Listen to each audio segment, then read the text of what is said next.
नमस्कार, आप सभी का स्वागत है हमारे 4th इंटरनेशनल मलखम्ब डे के इंटरव्यू स्पेशल में। आज जो हमारे पास छत्रपति अवॉर्डी गेस्ट है, वो है पंकज शिंदे। उन्हें 2007-2008 का छत्रपति अवार्ड मिला हुआ है। तो आइए मिलते हैं पंकज से। हाय पंकज। हेलो दीदी। पंकज, मेरा पहला सवाल है आपसे कि आपने कौन से एज में मलखम्ब की शुरुआत की और वो किस प्रकार से कोई इंसिडेंस हुआ? कैसे आपका इंट्रोडक्शन हुआ अ, मलखम्ब की शुरुआत मेरी माँ की वजह से हुई। जब मैं 8 साल का था, 3rd स्टैंडर्ड में, तब मैं बहुत मस्ती करता था घर में और उसकी वजह से मेरी माँ ने मुझे स्कूल में एक जिम्नास्टिक का क्लब था, तो वहाँ पे मुझे मेरी माँ ने भेजा और वहाँ पे मैं भूषण टिले सर से मिला और मलखम्ब की शुरुआत वहीं से स्टार्ट हुई। सबसे पहले मुझे भूषण टिले सर ने मलखम्ब के लिए गाइड किया और उसके बाद में उनके सजेशन की वजह से मैं महाराष्ट्रीय मंडल में जॉइन हुआ और वहाँ पे मैं श्री अभिजीत भोसले उनके अंडर मलखम्ब का पूरा करियर किया मैंने। राइट। आई थिंक जब हम छोटे होते हैं तब हमारी जो एनर्जी होती है वो राइट, मलखम्ब से ज्यादा और किसी भी चीज में यूज नहीं हो सकती। सही है, सही बात है। तो पंकज, अवार्ड मिलने के बाद आपके लाइफ में क्या चेंजेस आए? अवार्ड मिलने के बाद से मैं बोलना चाहूँगा कि जब मेरा मलखम्ब करियर स्टार्ट हुआ, उसके बाद ही मेरा लाइफ पूरा चेंज हुआ।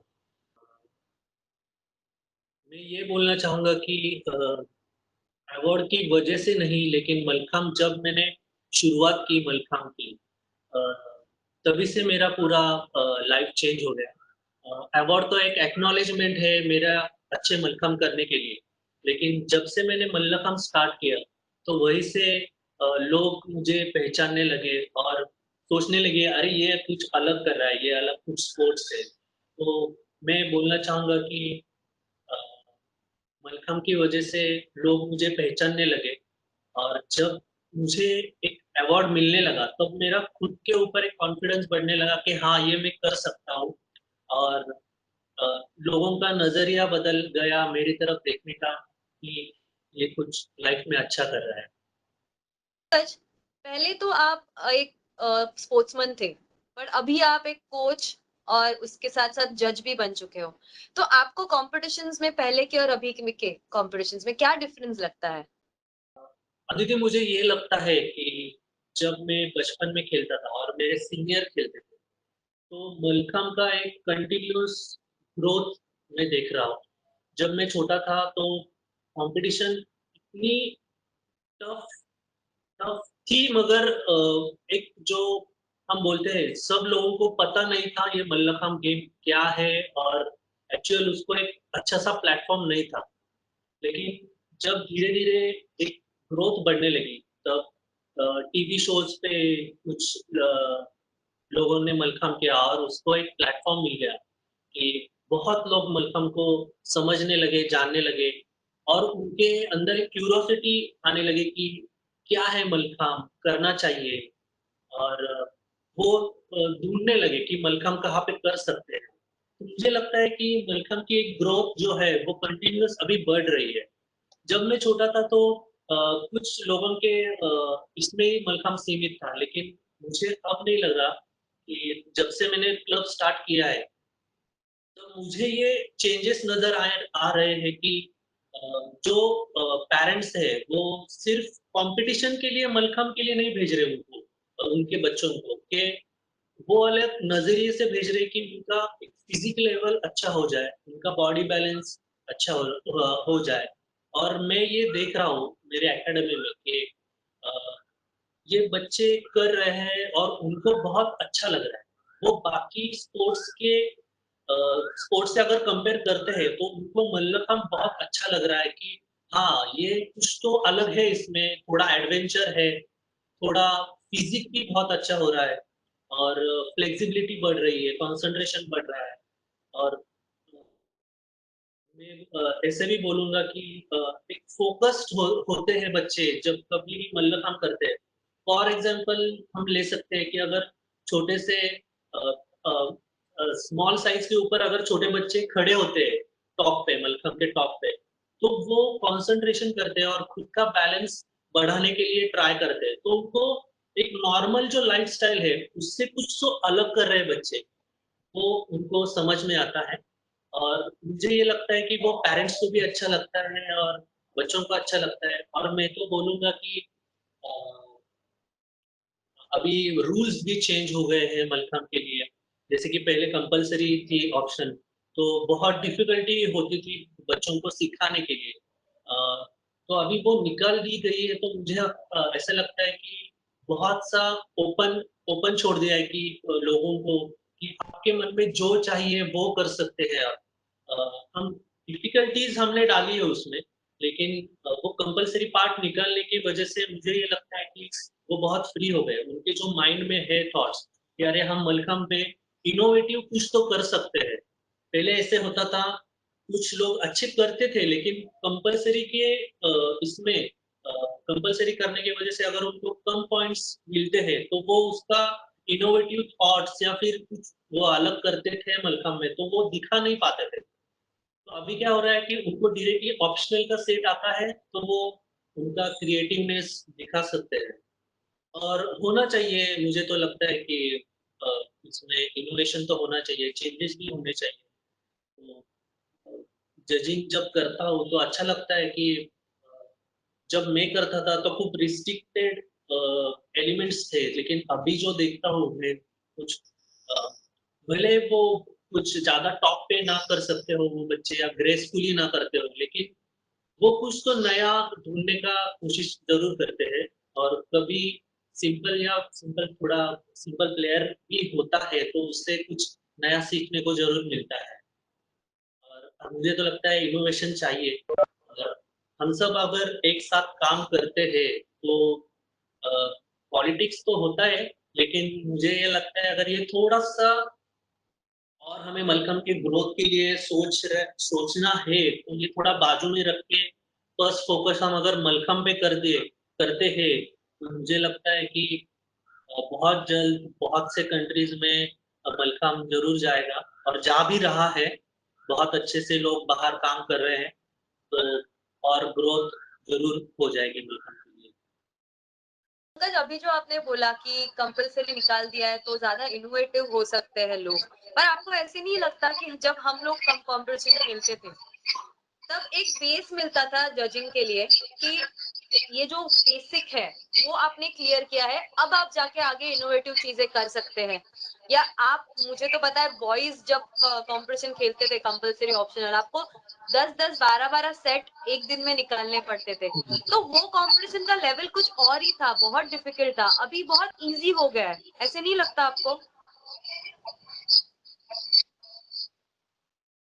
नहीं, मेरी अगर पॉइंट ऑफ व्यू से देखना चाहूँगा, तो मुझे ऐसा लगता है कि कुछ भी रॉन्ग या राइट नहीं हो सकता। मतलब हर एक का देखने का एक तरीका होता है, उसकी अ, हर एक चीज़ को देखने के लिए। तो अगर कंपल्सरी निकल भी गई है, तो कुछ लोगों को लगेगा कि ये अच्छा है और कुछ लोगों को लगेगा कि ये अच्छा नहीं है। लेकिन मुझे तो ऐसे कुछ नहीं लग रहा है कि कुछ रॉन्ग है या राइट है। क्योंकि अगर सबको अगर एक लेवल पे देखेंगे हम, तो मुझे लगता है कि कोई गलत नहीं है अगर कंपल्सरी निकाल दी गई है तो। तो मुझे लगता है कि हमने हमारे पास ऑलरेडी डिफिकल्टीज़ लेवल है उसमें कि ए, बी, सी, डी और उसमें हम सबको एक साथ ये देख सकते हैं कि अ उसके ऊपर हम जजिंग कर सकते हैं, लेकिन जजिंग का भी और एक उसमें बहुत सारा इनोवेशन होना चाहिए या फिर कुछ नई चीज़ें आनी चाहिए, ये मैं एग्री करता हूँ। लेकिन कंपल्सरी निकाल दी गई है, तो मुझे लगता है कि हमने सबको एक प्लेटफ़ॉर्म पे ऊपर लेके आए हैं। क्योंकि क्या होता था ना, मैं अगर मेरे कॉम्पिटिशन के टाइम पे अगर मैं देखना चाहूँगा, तो सब बहुत से लोग हैं कि वो उनको कंपल्सरी नहीं आती थी, कुछ एलिमेंट्स आते ही नहीं थे, तो वो क्या करते थे, वो पहले से ही गिव अप कर देते थे। जैसे कि हमारे यहाँ पे था पहले कि 0.5 नहीं 5 पॉइंट्स अगर मिलते हैं तभी उनको ऑप्शन सेट का ये था कर सकते थे, लेकिन वो उनको क्या होता था, अगर ये एलिमेंट नहीं करते हैं हम उसको अगर 2 पॉइंट्स है, फॉर एग्जांपल अंडर 14 के लिए वीर भद्रासन था, तो बहुत से बच्चों को आता ही नहीं था, तो वो पहले से ही गिव अप कर देते थे, अगर ये नहीं आता है चलो छोड़ दो, क्या करना है। लेकिन अगर हाँ अभी वो फॉर एग्जांपल अभी वो निकाल दिया है, तो हाँ हमारे पास ऑप्शन है कि अगर A category, B category, C category और उसमें है कुछ एलिमेंट, तो हम उनको ये मिलता है, अल्टरनेटिव ऑप्शन मिल जाता है करने के लिए, चलो हम ये भी कर सकते हैं, अगर ये नहीं तो ये कर सकते हैं। तो उनको एक एडवांटेज मिल गया है कि हाँ हम कंपटीशन में है, चलो हम हम सबको एक साथ ही ये करते हैं, compete करते हैं। तो मुझे ऐसा लगता है कि कुछ ये नहीं है, रॉन्ग नहीं है। और एक मुझे बहुत मैं सोचता हूँ कि ये होना चाहिए कि जैसे कि लेवल्स होने चाहिए। जैसे कि आप बोल रहे हैं कि कुछ कंपल्सरी निकाल दी गई है तो कंपटीशन बढ़ गई है या फिर बहुत से बच्चे आते हैं। मुझे ये लग रहा है कि कंपटीशन स्टेट के लिए महाराष्ट्र में बहुत सारे बच्चे आते हैं, तो कंपटीशन में 1000 से भी ज़्यादा बच्चे हो जाते हैं और कंपटीशन लेने के लिए बहुत डिफिकल्टीज होती है। तो हम उसमें कुछ तो रूल्स ऐड कर सकते हैं कि अ, तो आप डिस्ट्रिक्ट के लेवल पे ही कुछ ऐसे रूल्स निकालिए कि उसके वजह से हम जब अच्छे बच्चे को और ऊपर लेके आ सकते हैं और थोड़ा सा जो नंबर ऑफ नंबर्स है प्लेयर्स के वो हम अगर कम कर सकते हैं तो कम दिन में ज्यादा से ज्यादा अच्छे बच्चों का भी देख सकते हैं और जजिंग के लिए भी अच्छा हो जाएगा, टाइम सेविंग भी हो जाएगा और कॉस्ट भी नहीं बढ़ेंगे कॉम्पिटिशन्स की, ऐसे मुझे लगता है। फॉर एग्जांपल कुछ स्टेट को हम ये कर सकते हैं, अगर आप ये क्राइटेरिया में बैठते हो तभी आप स्टेट के लिए आ सकते हो या फिर नेशनल के लिए आ सकते हो। तो उसमें क्या हो जाएगा, सभी स्टेट ये करने लगेंगे कि हाँ हमें इस रूल्स में बैठना है तो हम आगे के लिए जा सकते हैं। तो मुझे ऐसे ये लगता है कि क्राइटेरियाज रख सकते हैं हम कि फॉर एग्जांपल आपके इसमें अगर ये बच्चे ये कुछ ये क्राइटेरिया फॉर एग्जांपल हम स्टेट की ओर से हम उनको कुछ रूल्स देंगे या फिर कुछ एलिमेंट्स देंगे, तो हर एक क्लब के लिए जाएगा वो और उससे ही वो बच्चों को रेडी करके कंपटीशन के लिए लेके आएंगे। जैसे कि लेवल्स को अब अगर हम लेके गए तो अगर हाँ ये बच्चा ये लेवल तक पहुंचता है, फॉर एग्जांपल ताइक्वांडो में रहता है कि व्हाइट ग्रीन येलो ऐसे रहते हैं बेल्ट, तो अगर वो बच्चा ये लेवल तक जाता है तभी कंपटीशन में भाग ले सकता है। तो क्या होगा कि सब ऐसे ही उठा के नहीं लेके आएंगे बच्चों को कंपटीशन के लिए, तो उससे क्या होगा टाइम सेविंग भी हो जाएगा और सबके ऊपर एक अल्टरनेटिव फर्क पड़ सकता है, ऐसे मुझे लगता है। तो पंकज आपने जो बोला उसके ऊपर से मुझे जो अच्छा लगा कि आप बोल रहे हो कंपल्सरी जब से निकाल दिया है तब से नंबर ऑफ स्टूडेंट्स बढ़ गए हैं क्योंकि उन्हें अभी कोई रिस्ट्रिक्शन नहीं है कि ये कंप्लीट करना ही है या openly they are coming and participating. क्योंकि पहले कंपल्सरी के टाइम पे वो डर के पहले ही गिव अप कर जाते थे कि मुझे 5 से ऊपर तो मिलेंगे ही नहीं, तो वो ट्राई ही नहीं करते थे। तो that is a very valid point.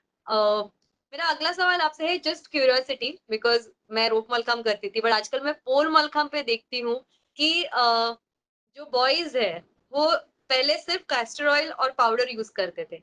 आजकल के लड़के रॉइजिन जो अपनी राड़ होती है वो भी यूज करते हैं पोल मलखम की ग्रिप के लिए। तो क्या आप भी यूज करते करते थे जब आप पोल मलखम करते थे?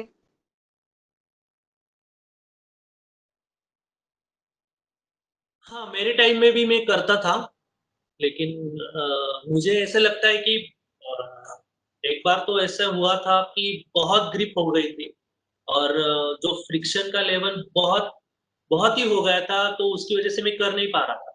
लेकिन मुझे लगता है कि कुछ बच्चे बहुत से बच्चे यूज करते हैं और उस टाइम पे भी मैं करता था। अनार का जो रेज़िन है उसका यूज़ करता था। लोग के लिए भी करता था और मलखम के पोल मलखम के लिए भी।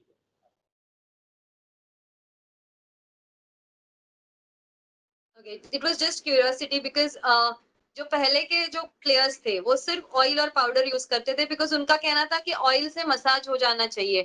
तो मेरा ये क्वेश्चन था बेसिकली कि रीजन लगाने के बाद क्या ज्यादा ग्रिप मिलती है और ज्यादा इजी हो जाता है मलखम करना, या उन्हें कुछ बेनिफिट मिलता है एक्स्ट्रा उससे की वजह से? अ, ऑयल तो लगाना कंपल्सरी है ही, क्योंकि मेन फैक्टर तो मलखम पोल मलखम के लिए ऑयल ही है, अगर हम करते हैं मलखम को। तो जिससे जैसे कि आपने बोला कि उससे मसाज होती है या फिर मसल्स के लिए कुछ बेनिफिट्स है, तो है। तो वो फर्स्ट प्रायोरिटी है तो वो ऑयल को ही है। पाउडर और राल जो हम यूज़ करते हैं, तो वो ऑफ कोर्स ग्रिप के लिए होते हैं, क्योंकि कभी-कभी क्या होता है, क्योंकि कभी-कभी क्या होता है कि ऑयल ज़्यादा हो जाता है तो स्लिपरी हो जाता है मलखम। तो प्रैक्टिस के लिए ऑयल है। जैसे कि हम पूरे बहुत से पार्ट को हम ऑयल लगाते हैं और जो पाउडर है, सिर्फ़ हाथ को या फिर जहाँ पे पोज़ीशन होल्ड के लिए जो पार्ट्स यूज़ करते हैं हम वहीं पे पाउडर लगाते हैं। और दाल जो है, उससे क्या होता है, हम मेंटेन कर सकते हैं ग्रिप, या फिर अगर ज़्यादा होती है ऑयल की वज़ह से, ग्रिप ज़्यादा होता है तो उसको कम करने के लिए हम थोड़ा-सा रेज़िन यूज़ कर सकते हैं। तो अ, लेकिन फर्स्ट जो है, मेन तो उसमें ऑयल ही है।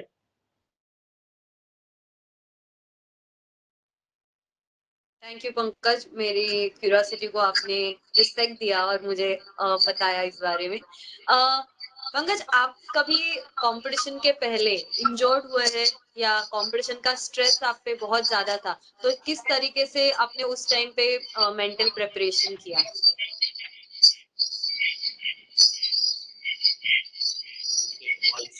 इंजर्ड तो बहुत बार हो चुका हूँ, क्योंकि अगर गिरेंगे नहीं तो सीखेंगे कैसे? तो हम तो मुझे तो ऐसे लगता है, अगर आप पूरे मलखम करियर में अगर आप गिरे नहीं हो, तो आपने मलखम किया ही नहीं है।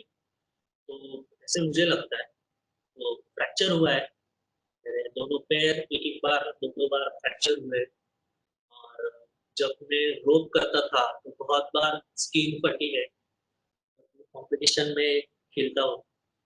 लेकिन मुझे ऐसे लगता है कि वो अगर नहीं होता है तो वो जो विल पावर है, मुझे लगा है, और फिर भी मुझे वो एलिमेंट या फिर वो वॉलंटरी या फिर कॉम्पिटिशन में खेल के मुझे वो पूरा अच्छा मेरा परफॉर्मेंस देना है, वो विल पावर में वो बिल्ड ही नहीं होती, अगर वो ये सब नहीं होता तो। और उसके पीछे भी हमारे कोचेस का बहुत हाथ होता है। वो हमें कंटिन्यूअसली मोटिवेट करते हैं कि yes, you can do it. कोई भी रीज़न हो या कोई भी हो, तुम्हें लगा हो या फिर तुम डिप्रेशन में हो, अगर प्रेशर आता हो, तो वो हमारे कोचेस हैं या फिर हमारे फ्रेंड्स होते हैं, कि वो हमें कंटिन्यूअसली मोटिवेट करते हैं कि यस, तुम कर सकते हो और तुम्हें करना है। उसकी वजह से क्या होता है ना, एक अलग-सा ऑरा बन जाता है, कि नहीं, प्रोटेक्शन ऑरा बन जाता है। मुझे ऐसे लगता है कि इसको कुछ नेगेटिव थॉट्स नहीं आना चाहिए माइंड में। ये सोचते रहते हैं हमारे कोच कि नहीं, उसको पूरा परफॉर्मेंस होने तक उसका माइंड एकदम स्टेबल होना चाहिए। उसको दूसरे थॉट्स नहीं आने देने चाहिए। तो हमारे कोचेस ये करते हैं। तो मेरे टाइम पे भी मुझे ऐसा होता था कि नहीं, मेरा मेरा परफॉर्मेंस है। अब हमारे टाइम पे हम करते थे बहुत से वॉलंटरीज़, 18 वॉलंटरीज़ होती थी। अगर अभी तो उसमें टेंशन का थोड़ा लेवल कम हो गया है। लेकिन मेरे टाइम पे भी टेंशन बहुत था। हर एक प्लेयर को होता है कि मेरा परफॉर्मेंस कैसा हो, मतलब हर एक, मुझे तो लगता है, जिसका नंबर आता है और जिसका नंबर नहीं भी आता है, हर एक का वो कॉम्पिटिशन का टेंशन होता ही है कि मुझे जाना है, मुझे परफॉर्मेंस करना है, वापस आना है। तो मैं जभी भी मेरा प्रेशर लेवल हाई होता था, तो मैं मेडिटेशन करता था। एक जगह पे रिलैक्स बैठता था। मैं खुद को विजुअलाइज़ करता था क्योंकि मलखम्ब में भी हमें सिखाया जाता है, विजुअलाइजेशन एक पार्ट है, जो कि हम जो एलिमेंट्स करने वाले हैं, तो वो उसको पहले से ही हम दिमाग में देखते हैं खुद को, कि हम वो अच्छे से करने वाले हैं। तो विजुअलाइजेशन का पार्ट भी होता है, उसकी वजह से सेल्फ बूस्ट रहता है कॉम्पिटिशन के लिए। तो मैं हर बार ये करता था कि मैं खुद को अच्छे से करते हुए देखता था, विजुअलाइज़ करता था मेरे खुद को। और यस, लैंडिंग के टाइम पे भी मैं बहुत बार जब जाता था, तो मैं खुद को पहले देखता था कि हाँ, लैंडिंग के बाद मैं खड़ा होने वाला हूँ। तो मुझे ये लगता है कि अगर आप खुद को पॉज़िटिवली विजुअलाइज़ करते हैं, तो आप वो ही होता है। तो मैं ऐसे मेरा प्रेशर रिलीज़ करता था, म्यूज़िक सुनता था, ये वो भी एक पार्ट थे म्यूज़िक के लिए, ऐसे होता था कॉम्पिटिशन के टाइम पे। Right Pankaj, I think visualization is the most important thing जो हम सभी स्पोर्ट्समैन हमेशा करते हैं सेट से पहले and during the practice also. और आई थिंक जैसे आपने बोला कि हर एक कॉम्पिटिटर को टेंशन होता है, भले वो फर्स्ट आने वाला हो या लास्ट आने वाला हो, अपना परफॉर्मेंस करना, बट वो किस तरीके से हम कंट्रोल में लाते हैं वो सब हमारे ऊपर होता है। पंकज, आपकी कोई एक इम्पोर्टेंट या फिर आपकी कोई पंकज, आपके पास कोई एक मेमोरी ऐसी है कोई कंपटीशन की या कोई प्रैक्टिस की जो आप हमारे साथ शेयर करना चाहें? बहुत सारी है, क्योंकि ये पूरा जर्नी ही बहुत सा मेमोरेबल है मेरे लिए और सबके लिए है, जो भी छत्रपति है, नेशनल प्लेयर्स है, अ, उन सबके लिए उनके लाइफ में कुछ ना कुछ मेमोरेबल है। जैसे मेरे भी टाइम पे मेरे लिए भी कुछ अच्छी है, बैड है, बुरे हैं मेमोरीज़। तो दोनों बताऊँगा, पहले बैड बताता हूँ। अ, अबो अबो 18 का सेकंड स्टेट था, मतलब दूसरा साल था अबो 18 का, तो मेरा ये नहीं हुआ था, सिलेक्शन नहीं हुआ था, तो मैं 5th आया था। तो मुझे उसमें उस टाइम पे आरओवी रहता था हमारे इसमें, तो आरओवी करने के लिए बहुत से तो बच्चे ये होते एक्साइटेड होते थे कि कुछ तो नया करना है। लेकिन मैंने भी ट्राई किया और वो आरओवी नहीं हुआ था कॉम्पिटिशन के टाइम पे।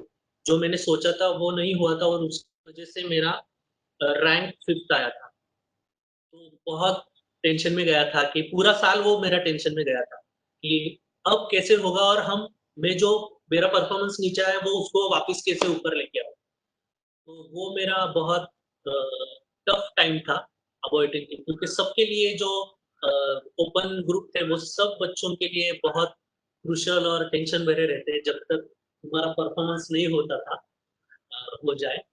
और अच्छी बात ये है कि फर्स्ट अ, फर्स्ट था अबो 18 का साल और स्टेट को मैं 4th लगा था और नेशनल को मुझे 4 गोल्ड थे। तो वो जो बीच में का वो प्रैक्टिस का सेशन है, वो मुझे बहुत ही अभी भी याद है।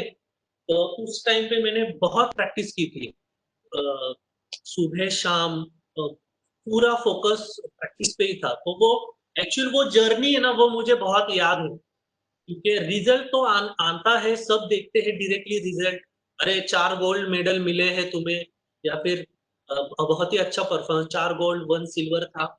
अवॉइडिंग का फर्स्ट ही साल था और उसमें मुझे मिले थे। आई थिंक दादर में ही है वो नेशनल दादर का नेशनल था। तो वो जर्नी वो गोल्ड सब याद रखते हैं, लेकिन वो जर्नी है ना, वो तुम्हारे कोच के साथ, वो बहुत इम्पोर्टेंट है सबके लिए कि वो क्योंकि तुम खुद नहीं प्रैक्टिस करते, तुम्हारे साथ वो सुबह उठ के तुम्हारा कोच भी आता है तुम्हारे लिए। तो वो भी मुझे बहुत मेमोरेबल है मेरे लिए कि अरे! गोल्ड तो मुझे मिले लेकिन मेरा कोच भी मेरे साथ आता था सुबह उठ के, मेरी प्रैक्टिस लेता था और जब नाम होता है, तो फिर तुम्हारा होता है, तुम्हारा कोच एक स्टेप पीछे रहता है। वो फिर वो तुम्हें हाँ, शाबाशी देता है, लेकिन मुझे लगता है कि वो जर्नी तुम्हें पूरा लाइफ़ याद रहती है, ऐसा मुझे लगता है। ये मेरे लिए बहुत मेमोरेबल है। बहुत ही सही कहा आपने। Hard working is the key. हम बहुत मेहनत लेते हैं, लोगों को सिर्फ हम जीतते हुए देखते हैं दिखता है, बट कोच ने हमारे पीछे कितनी मेहनत ली है जी, वो बहुत कम जन जान पाते हैं। एंड वो कोच का रोल हमारे सबके लाइफ में बहुत इम्पोर्टेंट रहता है, बिकॉज वो विदाउट एनी एक्सपेक्टेशन वो हमें जीतते हम हैं, मेडल हमें मिलता है, अवार्ड्स हमें मिलते हैं, बट वो कोच का हाथ हमेशा हमारे पीछे रहता है, and that is very important. Pankaj, मेरा अगला सवाल है कि आप एक अच्छी कंपनी में अच्छी पोस्ट पे जॉब कर रहे थे, आपका बहुत ही कंफर्ट लेवल था जॉब का, फिर आपने वो छोड़ के डिसाइड किया कि आप मलखाम का कोचिंग स्टार्ट करेंगे, और आज आपके 2 क्लब्स हैं मलखाम के। तो ये कैसे प्रोसेस स्टार्ट हुआ, ये जर्नी कैसे स्टार्ट हुई? मेरे लाइफ के करियर मलखम के करियर में बहुत से अवॉर्डीज को देखा है कि उन्होंने अवार्ड मिलने के बाद या फिर जो अवार्ड मिलने के बाद और जो कुछ भी नेशनल प्लेयर्स है जिनको मलखम की वजह से एक नाम मिला है, तो अ, उस एक लेवल की या फिर एक एज के बाद उन्होंने अपना खुद का अलग प्रोफेशन स्टार्ट किया और उसमें वो चले गए, या फिर वो कभी उन्होंने कभी पीछे मुड़ के नहीं देखा मलखम की तरफ। इसका रीज़न भी मुझे ये लगता है कि तब मलखम उतना पॉपुलर नहीं था कि चलो मलखम में अगर खेला हूँ या फिर नेशनल खेला हो तो मुझे इसमें जॉब मिल जाएगा, या फिर गवर्नमेंट जॉब मिल जाएगा, या फिर उसका मैं अलग से एक खुद का एकेडमी सेट करके मैं मेरा ये कर सकता हूँ, घर चला सकता हूँ। तो वो लेवल नहीं थी तब। तो मुझे लगता है उसकी वजह से बहुत से लोग उनका करियर दूसरे प्रोफेशन में उन्होंने स्टार्ट कर दिया। तो मैं जब जॉब करता था तो मेरे हर बार दिमाग में ये होता था, अगर मलखम ने मुझे एक नाम दिया है और मुझे मलखम के लिए कुछ तो करना है। तो कैसे करना था ये पता नहीं था मुझे। तो मुझे बहुत से लोग ये भी बोलते थे, अरे मलखम तो पॉपुलर नहीं है तो तुम कैसे सस्टेन कर पाओगे? अ, कैसे कस्टम ऑफ कोर्स अभी ये तो बिज़नेस का पार्ट होने वाला है, मतलब बिज़नेस का मोड में जाने वाला हूँ मैं। तो बच्चे कैसे आएँगे तुम्हारे पास? तुम तुम्हारा घर कैसे चलाओगे? क्योंकि मेन तो हाँ, यंग एज के बाद तुम्हें तुम्हारा घर ही सँभालना होता है, और वो बहुत मेन चीज़ है लड़कों के लिए। अभी तो लड़कियों के लिए भी है, क्योंकि वो भी बहुत से लड़कियाँ ऐसे हैं कि वो खुद बहुत अच्छी तरह से खुद का बिज़नेस और जॉब करती है। तो मुझे लगता जब मैं जॉब करता था, तो ये दिमाग में था, और मेरा तो पहला डेयरिंग ही नहीं होता था कि मैं कैसे सब छोड़ के कर दूँ। वो एक बार मेरे एमडी जो है, जो कंपनी चलाते थे, तो उनसे मेरी बात हुई और मैंने मेरे मन की बात उनको बोल दी कि ये ऐसे-ऐसे करना है। तो वो बोले, "क्या प्रॉब्लम है? तो कर सकते हो।" तो मेन तो उन्होंने मुझे गाइड किया, कैसे कर सकते हो, क्या कर सकते हो। उसके बाद मैंने डिसीजन लिया और मैंने स्टार्ट किया मल्लखंब का club, Vedanta academy of mallakhamb. अभी इसको 3 साल होने वाले हैं, और 3 साल पहले मैंने ये स्टार्ट किया। तो डिफ़िकल्टी आई, बहुत आई डिफ़िकल्टीज़, क्योंकि पहले 6 मंथ तो मैं सिर्फ़ 2 बच्चों को ही सिखाता था मल्लखंब। तो तो उसमें एक कॉन्फिडेंस था कि नहीं होने वाला ही है, और वहाँ पे मुझे अ, जो हमारी विल पावर थी जब हम कॉम्पिटिशन के लिए यूज़ करते थे, तो उसको मैंने यहाँ पे यूज़ किया। जैसे कि हमने बोला कि विज़ुअलाइज़ेशन कर सकते हैं, तो ये मैंने विज़ुअलाइज़ करता था मैं कि नहीं, बहुत अच्छे आने वाले हैं और मैं कर सकता हूँ। तो पहले 6 साल तो बहुत टफ थे मेरे लिए। तो उसके बाद धीरे-धीरे जो ग्रोथ चालू हुई, तो अ, अभी बहुत ग्रोथ हुई है। बहुत से बच्चे दोनों क्लब मिला के अभी 60 बच्चे हैं जो सीखते हैं। उसमें लड़कियाँ भी हैं, लड़के भी हैं। बहुत अच्छा रिस्पॉन्स आता है, और मुझे तो ये लगता है कि जो लोग कहते थे कि नहीं हो सकता, तो अभी वो देख रहे हैं कि नहीं, ये हो सकता है। मैं उनको नहीं जाके बोला कि नहीं, ये कर दिया मैंने। अभी वो खुद को ही खुद से बोलते होंगे कि हाँ, ये हो सकता है। करिए, और मैं ये भी बोलना चाहता हूँ कि अभी मलखम इतना ऊपर आ गया है कि तुम खुद का घर भी चला सकते हो, अगर तुम में उतनी डेडिकेशन है और उतना थोड़ा स्टडी करना पड़ेगा। ऑफ कोर्स ये बिज़नेस है तो तुम्हारा बिज़नेस स्टडी भी करना होगा थोड़ा कि कैसे रन करना है। तो मुझे ये लगता है कि हर एक बंदा या बंदी मल्लखंब का एकेडमी कर सकती है। अगर ऐसे हुआ कि जैसे अगर ऐसे हुआ तो ये मलखम्ब की ग्रोथ बहुत बढ़ सकती है। क्योंकि अगर अभी सीखने के लिए बहुत बच्चे हैं लेकिन सिखाने वाले बहुत कम हैं, ऐसे मुझे लगता है।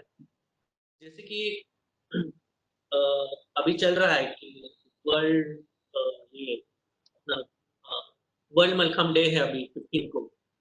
तो ऐसे इमेजिन कीजिए कि भारत में 500 क्लब है और वो एक साथ मल्लखम्ब कर रहे हैं, सिर्फ भारत में। और हम ऐसे विजुअलाइज़ भी कर सकते हैं, अगले 5-6 साल में बहुत वर्ल्ड में से बहुत सी कंट्रीज़ के क्लब्स एक साथ मल्लखम्ब कर रहे हैं। तो हम अगर ये विजुअलाइज़ करते हैं, तो होगा वो। मुझे तो ये पूरा मैं तो बिलीफ लेवल ही है मेरा। अगर हम जो विजुअलाइज़ करते हैं, वो होता ही है और मुझे ये लगता है कि हाँ, कर सकते हैं। सही कहा पंकज, आपने बहुत मेहनत से और कठिनाइयों के साथ अपना खुद का क्लब एक सेट किया और मुझे आई कैन सी कितना कितना हार्ड वर्क लगता है। बट आप में जो एक स्पोर्ट्समैन स्पिरिट है, हार्ड वर्किंग होना, मेहनत लेना और विजुअलाइजेशन करना, उसकी वजह से ही ये आज आपको पॉसिबल हुआ। उसका मतलब है मलखाम ने आपको कहीं ना कहीं ये सब सिखाया था, एंड दैट्स रियली नाइस। मेरा आखिरी सवाल है पंकज आपसे ये कि अभी मलखम इंटरनेशनल जा रहा है, वर्ल्ड चैंपियनशिप पिछले साल हुई है, ये आपने देखा कि किस तरीके से कितने बड़े स्केल पे वो वर्ल्ड चैंपियनशिप हुई। तो आपको रिग्रेट है कि आप ये जनरेशन में नहीं है, या आपको कहीं इच्छा होती है कि अरे मुझे भी वर्ल्ड चैंपियनशिप खेल। हाँ, रिग्रेट तो होता है, लेकिन दुःख नहीं है क्योंकि मेरे टाइम में मैंने मल्लखम्ब बहुत किया। तो एक लेवल पे ही करना है या फिर वर्ल्ड कॉम्पिटिशन में ही पार्ट लेके करना है। ऐसा ये नहीं होता कि दुःख होता है, कॉम्पिटिशन नहीं खेला ये दुःख होता है, लेकिन अ, इतना नहीं होता कि अरे अभी कैसे होगा, मैं मलखम्ब भी नहीं कर पाया वर्ल्ड लेवल पे, ऐसे नहीं। हाँ ठीक है, मतलब नहीं हो क्योंकि ये ग्रोइंग स्टेज है और उसे हमें एक्सेप्ट करना होगा कि हाँ, अभी एक चलो एक अच्छी बात ये तो है कि हमारा नेक्स्ट जनरेशन एक वर्ल्ड लेवल पे खेलता है, ये तो एक अच्छा फील होता है। अगर मैं नहीं खेल पाया तो और आगे जाके मेरे स्टूडेंट खेलेंगे वर्ल्ड चैंपियनशिप, ये भी एक सपना देख सकते हैं हम। तो वो खेले क्या, हम मैं खेला क्या, एक ही हो जाएगा। और एक बात ये बोलना चाहता हूँ कि हाँ, कंपटीशन हुई वर्ल्ड लेवल की या फिर ये थोड़ा-सा अलग है तुम्हारे क्वेश्चन के इसमें से आदि कि मुझे ये लगता है कि सिस्टम बहुत इम्पोर्टेंट है मलखम्ब को एक स्ट्रक्चराइज़ करने के लिए। मलखम्ब अभी जो खेल रहे हैं वो सब मलखम्ब के प्यार के लिए खेल रहे हैं या फिर प्यार के लिए कॉम्पिटिशन्स ले रहे हैं। लेकिन मुझे अभी भी ये लगता है कि एक स्ट्रक्चर वाइज़ होना चाहिए, रूल्स, रेगुलेशंस या फिर बॉडीज़ होनी चाहिए। उन बॉडी को पता होना चाहिए कि मुझे क्या काम करना है। तो अगर हम एक जो टॉप के लेवल है, फॉर एग्जांपल अभी ये विश्व मल्लखम्ब फेडरेशन है, उसको पता है कि एक छोटा-सा क्लब, उसको क्या रूल्स होने चाहिए और वो क्लब को पता होना चाहिए कि विश्व मल्लखम्ब में क्या हो रहा है। तो वो जो बीच में का जो पूरा डिस्टेंस है, वो एक पूरा सिस्टमैटिकली होना चाहिए। हर एक बंदे को पता होना चाहिए कि ये रूल्स मलखम्ब के लिए है या फिर कंपटीशन के लिए है या फिर मलखम्ब चलाने तो का क्लब चलाने के लिए थे। तो उसकी वजह से क्या होगा, मिसकम्युनिकेशन नहीं होगा या फिर थोड़ा नॉलेज की कमी नहीं होगी या फिर जब कभी भी छोटा एक क्लब, फॉर एग्जांपल एक गांव में से क्लब है, और उसका एक टॉप के लेवल का एक बंदा उसको अगर गाइड कर रहा है और दूसरा एक बंदा आके उसको गाइड गाइड कर रहा है दूसरे स्टेट का, तो वो दोनों का भी लैंग्वेज और इन्फॉर्मेशन सेम ही होनी चाहिए।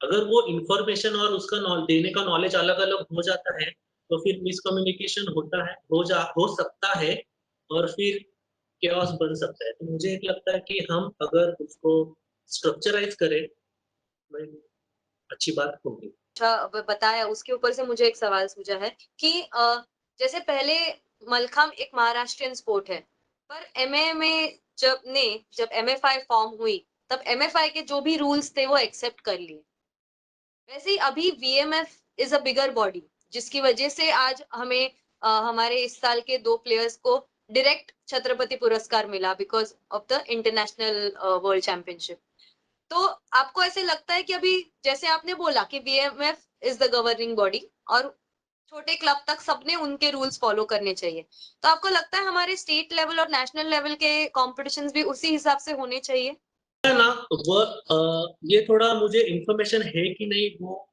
अलग बात है। लेकिन ये मेरा पर्सनल ओपिनियन है कि अ,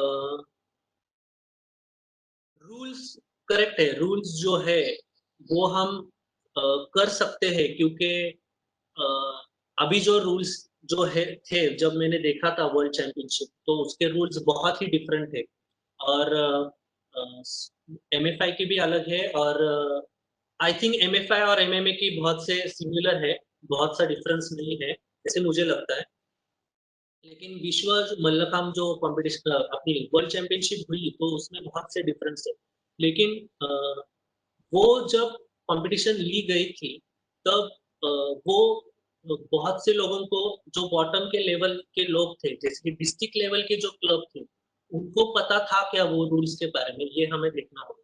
कि या फिर जो टॉप के लेवल के ग्रुप थे या स्टेट थे, उनको ही पता था या फिर उनके स्टेट में से भी जो अच्छे क्लब्स थे या फिर स्टेट थे, उनको ही वो रूल्स पता था पता थे ये देखना हमें ज़रूरी है क्योंकि अ, सबको रूल मालूम होना बहुत इम्पोर्टेंट है मेरे लिए। अगर वो रूल्स ही नहीं पता होते, तो वो थोड़ा कन्फ्यूज़न में जाते हैं या फिर अरे! ये कैसे डायरेक्टली हो गया?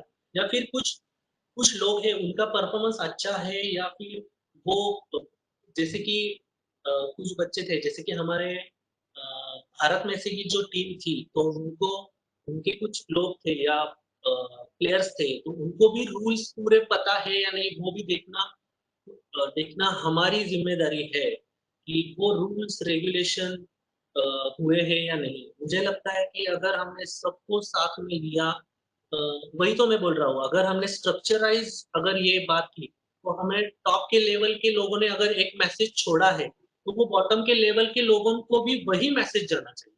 और वो स्ट्रीमलाइन इतनी फास्ट होनी चाहिए कि मैं अगर टॉप का लेवल आदमी या फिर बॉडी टॉप की बॉडी अगर ये एक डिसीजन लेती है तो बॉटम के जो लोग हैं उनको भी वही डिसीजन वैसे ही अ, मिलना चाहिए और उन्होंने एक्सेप्ट करना चाहिए। ऐसे कुछ हम रूल बना सकते हैं। अगर वो होता है ना तो अगर मुझे लगता है कि वर्ल्ड चैंपियनशिप अगर हो जब अभी हुई थी तो ज़्यादा लोगों को समझ में ही नहीं आता समझ में ही आ गया नहीं कि अरे ये क्या है मतलब? हाँ, चलो कॉम्पिटिशन है, तब वो कॉम्पिटिशन में गए जाने के बाद अरे ये कौन-सा रूल है? ये क्या है? ये थोड़ा समझ में भी स्टडी करने के लिए बहुत टाइम लगा। जैसे कि अ, मेरे यहाँ पे एक बंदी आई थी केइको उनका नाम था जापान से, तो वो मुंबई में भी उन्होंने ट्रेनिंग लिया था। आई थिंक गणेश के यहाँ पे ट्रेनिंग उसके बाद कॉम्पिटिशन के पहले उन्होंने मेरे क्लब पे प्रैक्टिस की थी। तो हम बैठ के स्टडी कर रहे थे। तो मेरे लिए आसान था समझने के लिए क्योंकि मैं मलखांब खेल चुका हूँ पहले। लेकिन जो मलखांब ज़्यादा खेले नहीं है लेकिन उनका क्लब है, तो उनको समझने के लिए बहुत टाइम लगेगा वो। लेकिन उनके पास कैलिबर के प्लेयर्स होने के बाद भी वो नहीं समझा पाएँगे उन बच्चों को कि हमें ये करना है। तो हमें उसकी तरफ थोड़ा ध्यान देना चाहिए कि हम उसको स्ट्रक्चराइज़ कैसे कर सकते हैं। तो अगर वो होता है, एक लैंग्वेज पूरे वर्ल्ड के लिए या फिर पूरे नेशन के लिए अगर एक लैंग्वेज होती है, तो वो आसान हो जाएगा और मलखाम स्प्रेड होने में। जैसे मुझे थैंक यू पंकज आपने सही में सभी सवालों का बहुत ही अच्छे से जवाब दिया एंड हमें बहुत ही मजा आया आपके साथ बात करके। Thank you so much. I wish all the best for your future और हमेशा ऐसे ही अच्छे काम करते रहिए। धन्यवाद।